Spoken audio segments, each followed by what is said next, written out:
Phaser 2012, com aquele barulhinho chato de bater no válvula. Uma super dica aqui, pessoal, é o seguinte: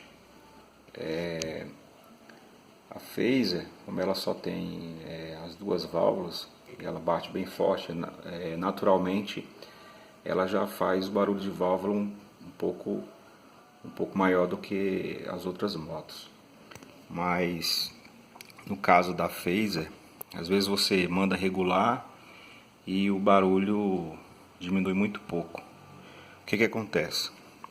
O parafuso de regulagem de ajuste, ele marca porque a cabeça da válvula, o diâmetro dela é menor do que o diâmetro do parafuso de ajuste aí, ó, que nem vocês podem ver. Aí nesse ponto aqui você coloca o calibrador de folga, a lâmina de folga, assim como queira dizer, e ela pega só nesses pontos aqui que está alta, ela não pega exatamente onde a válvula, onde tem que ser feita a calibragem, que é entre a válvula e o parafuso. Mas como tá com esse rebaixo, você regula ali para tipo 0,8, 0,10 ou 0,13, mas com esse rebaixo aqui ele fica muito maior, chega a ficar quase 1 milímetro com a regulagem que você fizer. Então não dá mais regulagem por conta disso. Então a dica que eu tenho para dar é tá fazendo a troca.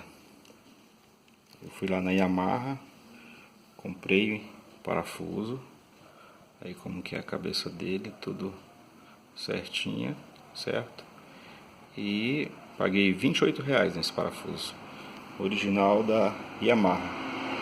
E agora é só tá instalando ele lá novamente.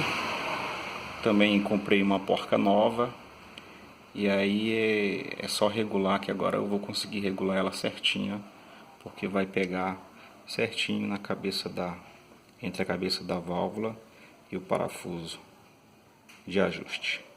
Ok, pessoal? Fica a dica aí. Um abraço, dá um like aí. Falou.